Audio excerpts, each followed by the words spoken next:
Hi everyone, this is AJ and welcome back to the channel and welcome to another review. Today I'm going to be taking a look at the disaster movie The Quake. Yeah, so let's talk about this film.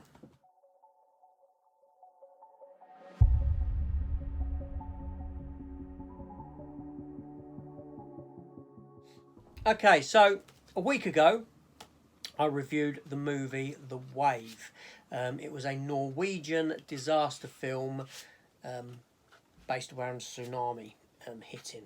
Now, this film here, The Quake, is actually a sequel to that movie, made a few years later, and it follows the same family as in that first film being caught up in another disaster. Yes, so let's talk about this.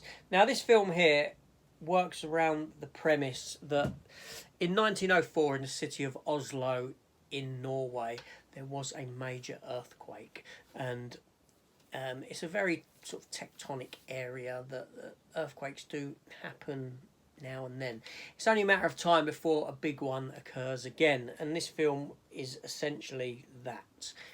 Much like the film before, The Wave, which was again based in fact, in the sense that this had happened before and it's only a matter of time before it happens again, this film gives you the same. Now, this film is set 3 years after the events of that first film. And you've got this family. Now, the mother and the children are living in the city of Oslo, but the father is still back home atop of the fjords. He's having a hard time. He's suffering with a PTSD, post-traumatic stress disorder. He's suffering with depression, these sort of things over the events of what occurred that time before. And I suppose a sense of a survivor's guilt he's suffering, you could say. But when a friend of his gets killed, another geologist who works in the city is killed in a tunnel, one of the deepest tunnels that go under the city. It gets a bit suspicious, and it turns out that it's very possible that there's another earthquake that's imminent and is about to hit. There are signs of it, but it's being put down to construction and demolition and construction companies using explosives to set off. But is it just a case that tremors are hiding underneath what all the work that's going on, this sort of a thing? So obviously this earthquake does hit and we're left with the aftermath of it. Now, this is it's a clever film. I thought it was very clever. Okay, firstly, I will say that the acting in it's fantastic. The tension just mounts up. Now, it doesn't give you it does give you spectacle. It gives you spectacle, but not to the scale of like world-ending spectacle or something like San Francisco. It's somewhat more believable in that the earthquake strikes, and the earthquake only strikes for maybe 5 minutes, like it does. And the centre of the action is actually based within a high-rise hotel, and the hotel is collapsing, and you know, you've got part of the hotel that's hanging off, and you know, you've got scenes that like the scene in Jurassic Park: The Lost World where Julianne Moore's on the glass and the glass is cracking around her. You've got that similar scene with the daughter and this sort of thing, and basically the family split up inside this hotel. The mother and the father and the daughter is up top, and they've got to go and rescue her and this sort of a thing.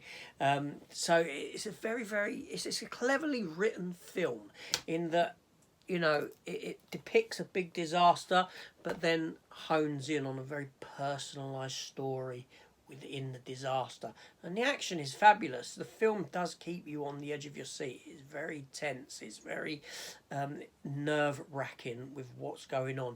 It goes through some of the same beats as the first one. You know, you've always got a scientist or someone in charge of the agency that's keeping an eye on things, who doesn't believe it's going to happen, this sort of a thing. You do hit those sort of beats, but it comes down to the family. It comes down to the mother and the father and their relationship. There are some shocks within the context of the film. Very enjoyable film. Now, this film was made on a budget of 14 million, almost double of what The Wave was made on. The effects look fantastic, can't take away from them.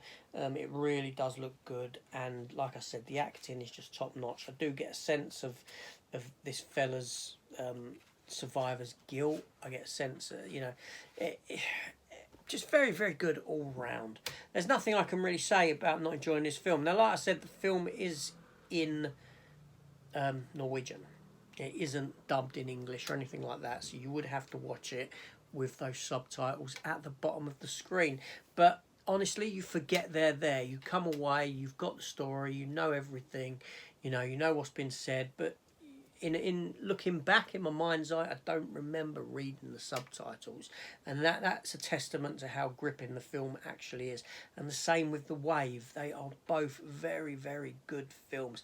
Now, I know that you do get a lot of cheap disaster films that come out, much like you do with shark films.